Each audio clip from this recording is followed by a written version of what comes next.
भारत की आन बान शान, हम मुसलमान।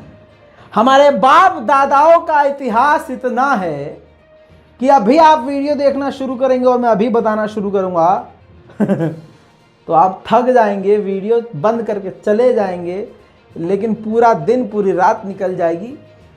हम मुसलमानों के बाप दादाओं के फ़ज़ाइल ख़त्म नहीं होंगे, जिन्होंने इस देश के लिए, भारत के आज़ादी के लिए जो कुछ किया है। तुम और उनकी, समझ रहे मैं किसको कह रहा हूँ? हाँ, वो और उनकी 7 नस्लें पैदा होकर मरकर, फिर पैदा होकर मरकर, फिर पैदा होकर मरकर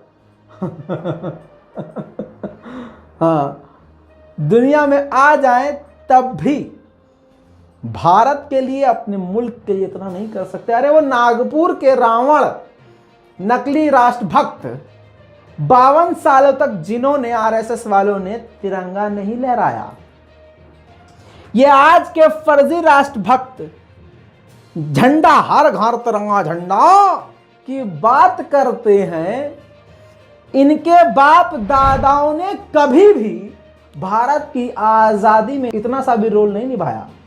लेकिन चलिए, आज ये है बहुत ज़्यादा स्पेशल रिपोर्ट। इस रिपोर्ट के अंदर सिर्फ मैं आपको वो बातें बताऊंगा, वो इतिहास बताऊंगा कि सच्चे भारतीयों की छाती चौड़ी हो जाएगी और जो मुसलमान हैं अपने ऊपर, अपने बाप दादा पर फख्र करेंगे।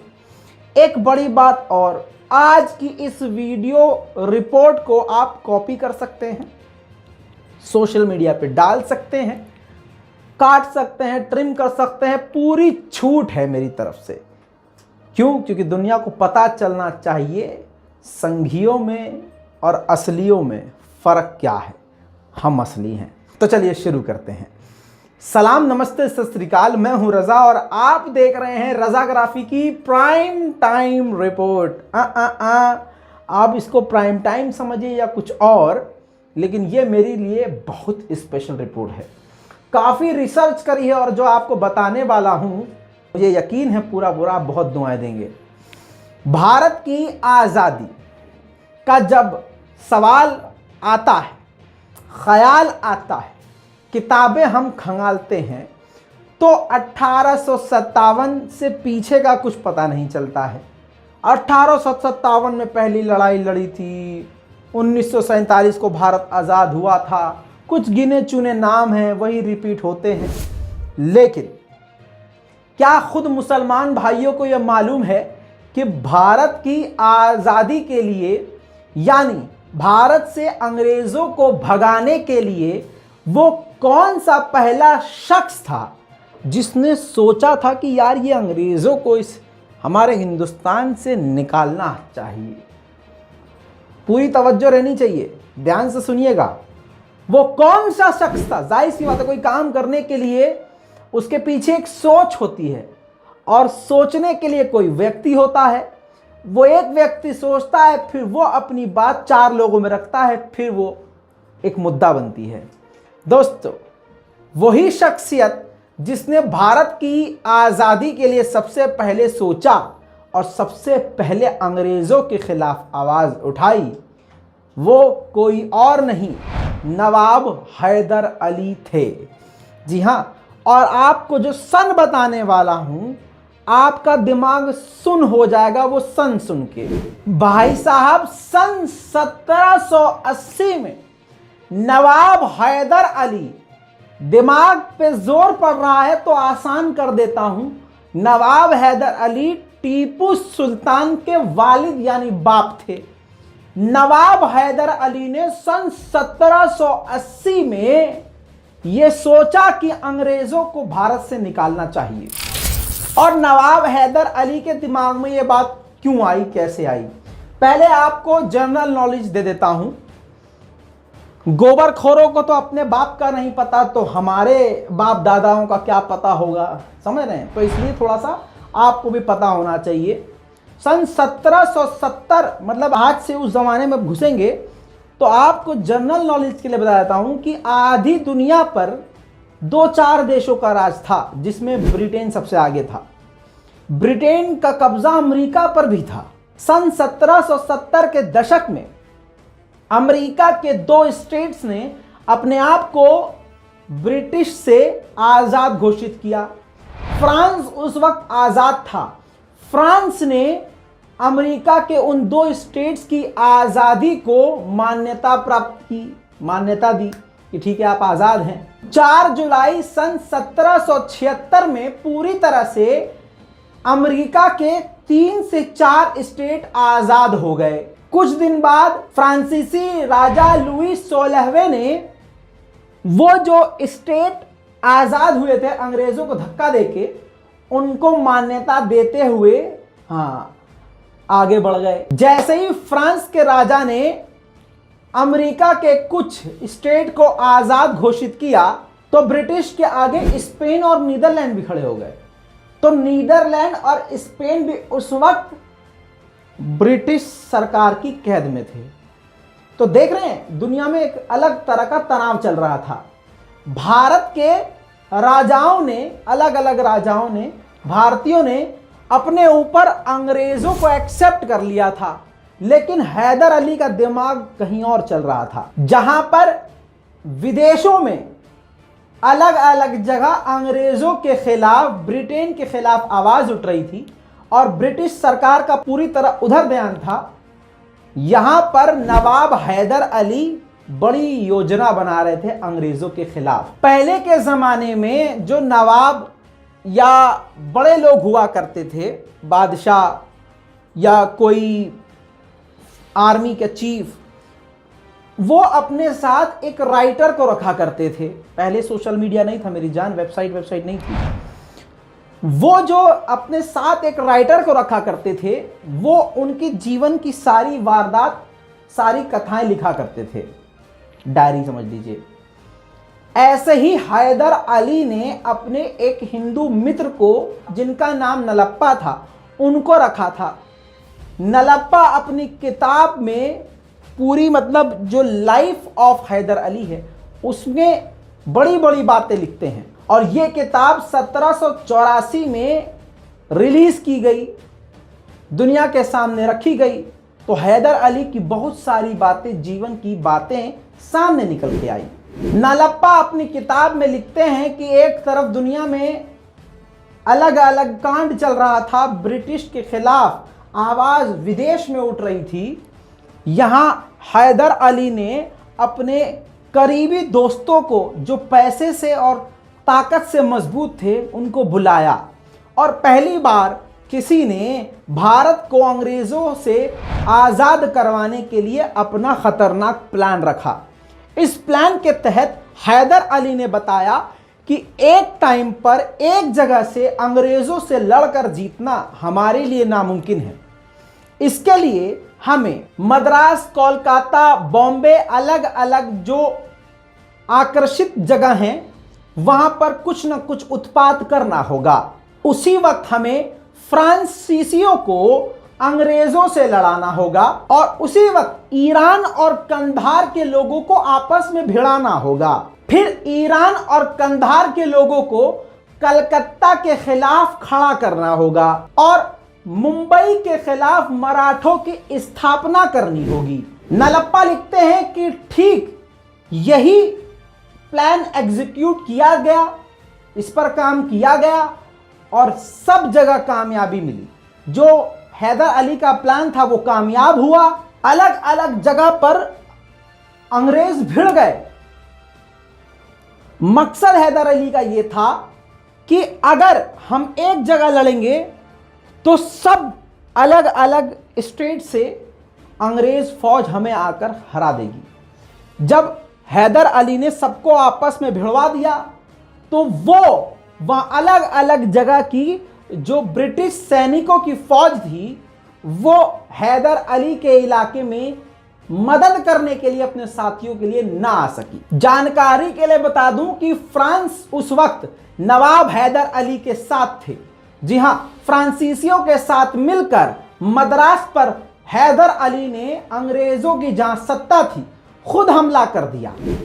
इसी के अनुसार हैदर अली ने जुलाई 1780 में कर्नाटक क्षेत्र में ब्रिटिश क्षेत्रों पर अलग अलग जगह पर हमला किया। मैसूर साम्राज्य ने तुरंत अंग्रेजों पर कई सारी जीत हासिल कर ली। इसमें से एक 10 सितंबर 1780 को जीत हासिल करी थी, जब हैदर अली के बेटे टीपू सुल्तान ने कर्नल बैली के सैनिकों को खदेड़ते हुए मैसूरियन सेना की एक टुकड़ी का नेतृत्व किया था। कई ब्रिटिश लेखकों ने स्वीकार ये किया है, एक्सेप्ट किया है कि उस राष्ट्र द्वारा युद्ध के मैदान में मिली सबसे बुरी हारों में से एक हार थी। 1914 में यानी 134 साल बाद अंग्रेजों ने एक किताब लिखी और उस किताब में इस बात को एक्सेप्ट किया। राइटर का नाम F.E. पेनी था। इसने लिखा है साफ साफ कि नवाब हैदर अली के द्वारा सन 1780 में अंग्रेजों की पहली और सबसे बुरी हार अंग्रेजों को मिली।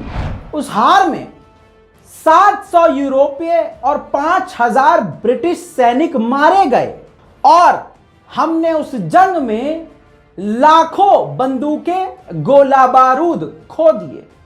हजारों ब्रिटिश सैनिकों को हैदर अली की सेना ने कैद कर लिया। तो दोस्तों, आपको क्या समझ में आया? इस शॉर्ट में आपको कहानी काफी लंबी है। अगर मैं आपको बताने पर आऊं, अगर आप हुक्म देंगे, नीचे कमेंट करेंगे कि मैं अलग अलग भारत के उन मुसलमानों की कहानी डिटेल में बताऊं जिन्होंने अपने मुल्क के लिए, हमारे लिए, अपने देश के लिए, आपके लिए क्या किया है, तो वो भी मैं कर सकता हूं, बस आप हुक्म करें। लेकिन मैं इस रिपोर्ट के अंदर ज्यादा से ज्यादा जानकारी देना चाहता हूं हैदर अली के बारे में, यानी जो टीपू सुल्तान के वालिद हैं उनके बारे में। मैंने आपको ये बात बताई है। आखिरकार पहली जीत किसको मिली अंग्रेजों के खिलाफ? हैदर अली को। दूसरी बात, सबसे पहले भारत की आजादी के लिए सोचने वाला कौन? एक मुसलमान हैदर अली। टीपू सुल्तान के बारे में बाकी आप जानते हैं। 18 साल की जवानी में, लड़कपन में अंग्रेजों के खिलाफ दंदनाती हुई तलवार को उठाया था और अंग्रेजों के सर हवा में उड़ते हुए नजर आ रहे थे। बल्कि 18 साल की उम्र में टीपू सुल्तान ने पूरी एक फौज का नेतृत्व किया था, यानी लीड किया था, सेना को लीड किया था। यह बात मैं यहीं रोकता हूं। 2 चीजें मैं साबित कर चुका हूं कि मुसलमान ही था जिसने अंग्रेजों के खिलाफ सोचा था कि इनको भारत से निकाल देना चाहिए। दूसरा, भारत के पहले मुसलमान हैदर अली थे जिन्होंने अंग्रेजों के खिलाफ पहली लड़ाई जीती। और यह कब हो रहा है? 1857 में नहीं, 1780 में हो रहा है। आप 1947 पर अटके हो, 1857 में अटके हो। बाबूजी, यहां हमारे शेर की बात हो रही है। सन 1780 में यह काम कर दिया था हैदर अली ने। बाकी अंग्रेजों के खिलाफ सबसे पहले तोप का इस्तेमाल करने वाले हैदर अली के ही शेर बेटे टीपू सुल्तान थे। फर्क है बेटा, संघियों की औकात में और मुसलमानों की शान में बहुत फर्क है। इनके अलावा थोड़ा सा आगे बढ़ जाते हैं। आपने सुना होगा डॉक्टर हसरत मोहानी। ये तस्वीर आपकी स्क्रीन पर है, जो कि डॉक्टर अंबेडकर के बाजू में बैठे हुए। इनका नाम मौलाना हसरत मोहानी है। जी हाँ, आपको बताऊं कि ये वो शख्सियत हैं जिन्होंने अंग्रेजों के खिलाफ इनकलाब जिंदाबाद का नारा दिया था। इनके नाम से ज्यादा इनके ये 2 वर्ड का नारा पूरी दुनिया में फेमस हो गया था और अंग्रेजों की सांस ऊपर की ऊपर और नीचे की नीचे अटक गई थी।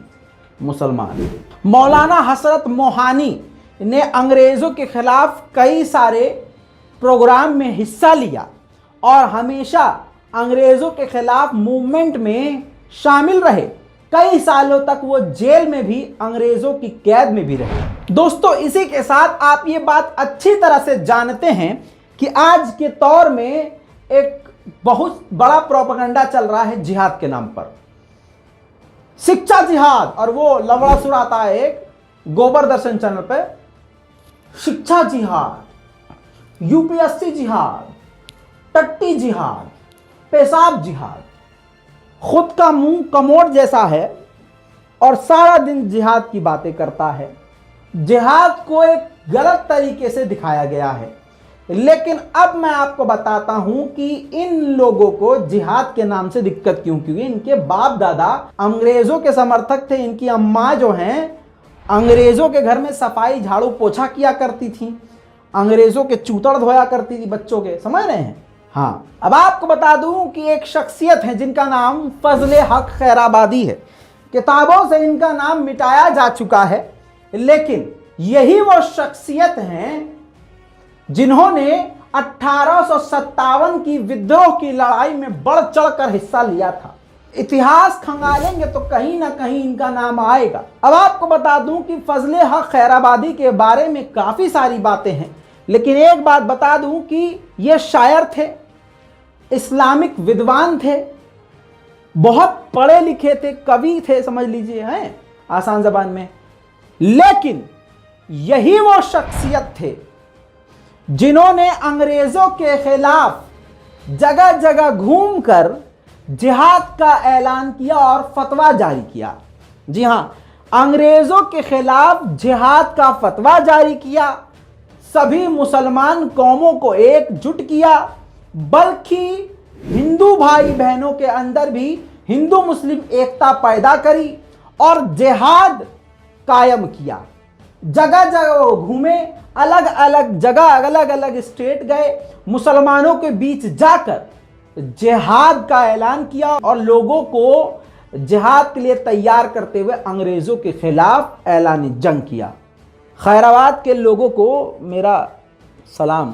खैराबाद के अगर कुछ लोग वीडियो देख रहे हो तो नीचे कमेंट कर दीजिएगा। दोस्तों, इसके बाद आपको पता है मदरसों के खिलाफ प्रोपेगेंडा आज भारत में चल रहा है, लेकिन यही मदरसों से ही भारत के बड़े बड़े आज़ादी के आंदोलन की आग को भड़काया गया।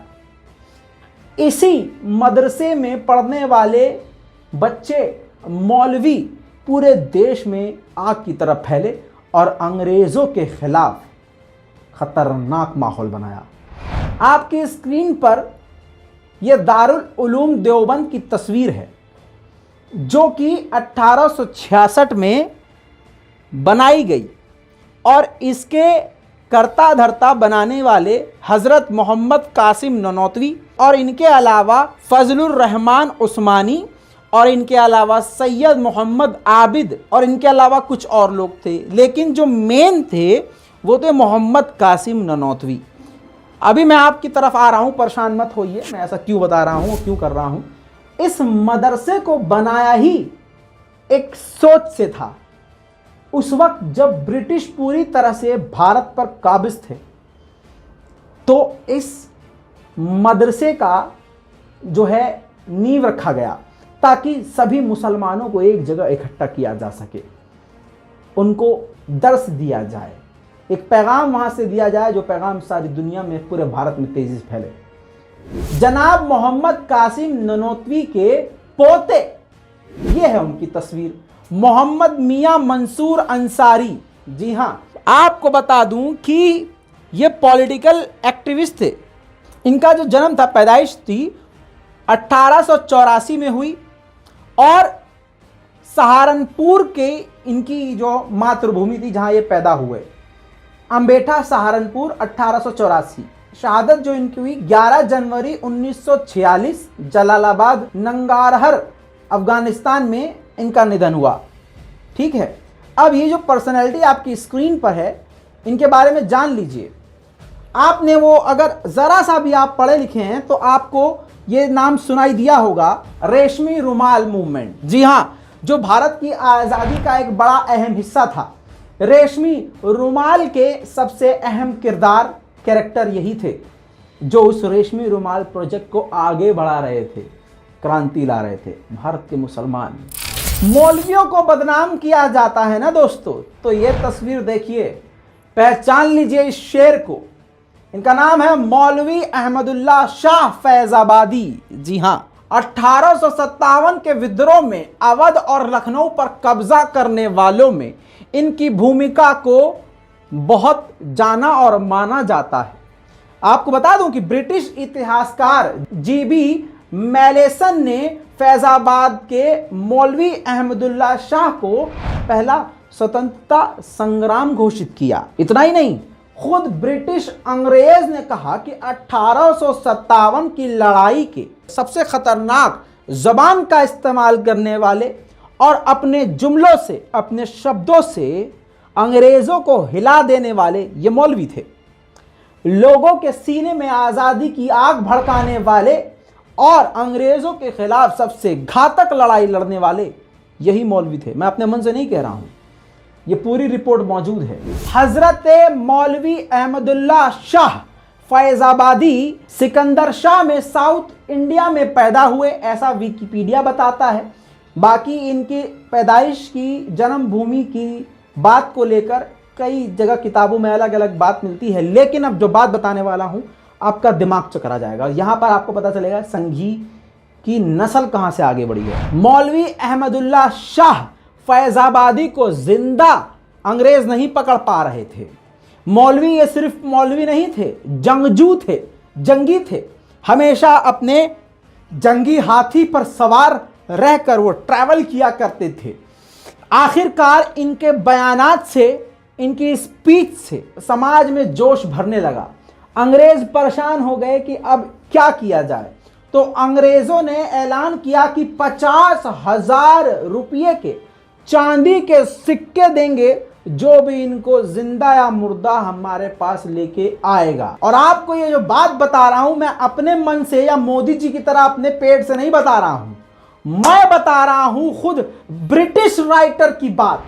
जीबी मैलिसन ब्रिटिश राइटर है, लिखता है कि इस शेर को मारने के लिए 50,000 के चांदी के सिक्कों का इनाम घोषित किया गया। जिसके बाद उस जमाने में आपको पता है अलग अलग गांव, अलग अलग शहर के अलग अलग बादशाह हुआ करते थे। पोवायान आपकी स्क्रीन पर, उत्तर प्रदेश का वो इलाका पोवायान, जहां का राजा जगन्नाथ सिंह, नाम याद रखिएगा, राजा जगन्नाथ सिंह, इसने ब्रिटिश यानी अंग्रेजों की बात मानी और चांदी के सिक्कों के लालच में इसने क्या किया, जब मौलाना अपने घर अपने हाथी, जंगी हाथी पे सवार होकर पहुंचे तो इसने कैनन से अटैक किया। विकिपीडिया पर भी लिखा हुआ है, हाईलाइट कर दिया है। कैनन से फायर किया, तोप से इन पर हमला किया, जिसके बाद मौलाना जमीन पर गिर गए।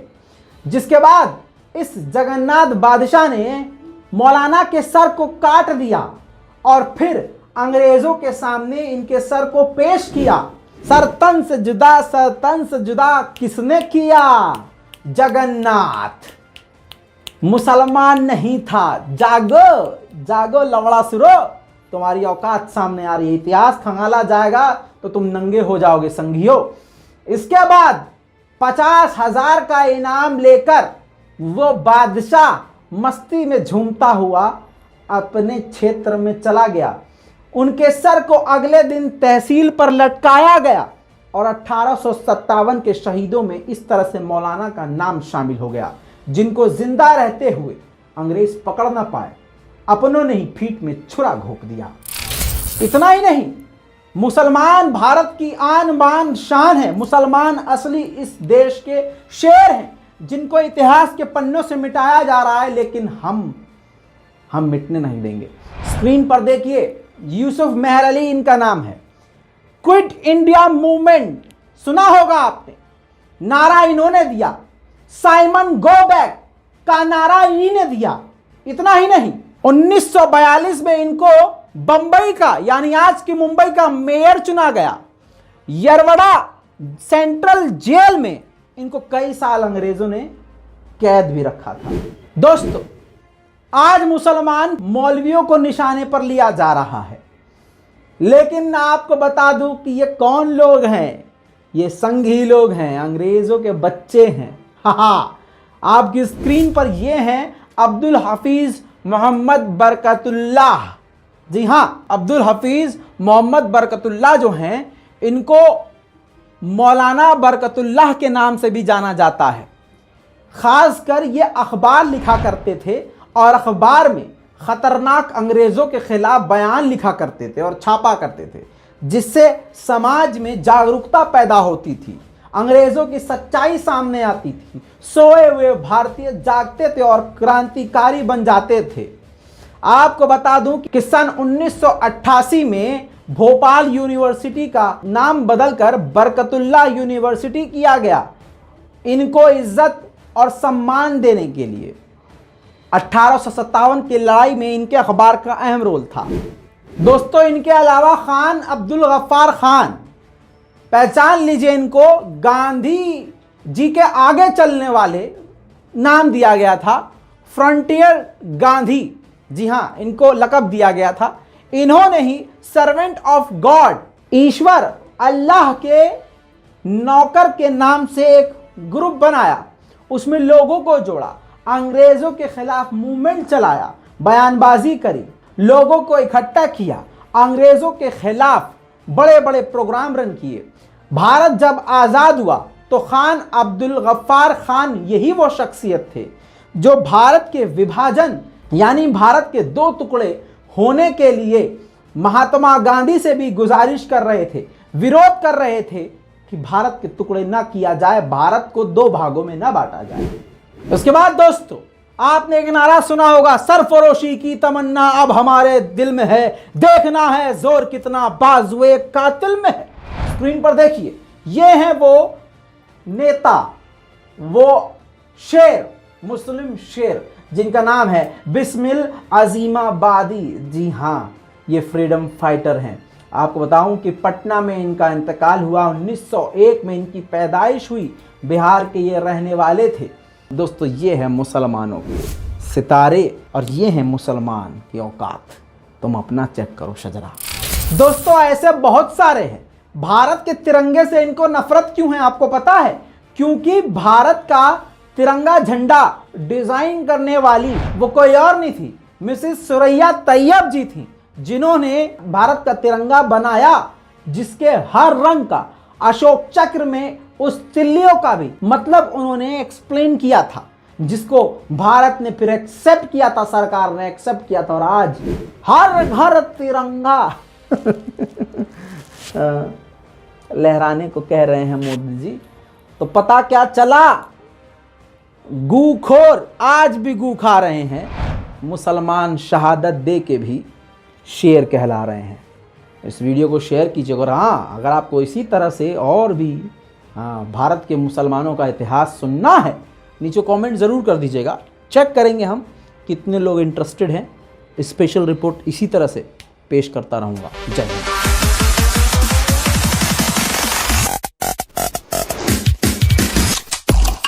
तेरा बाप आया।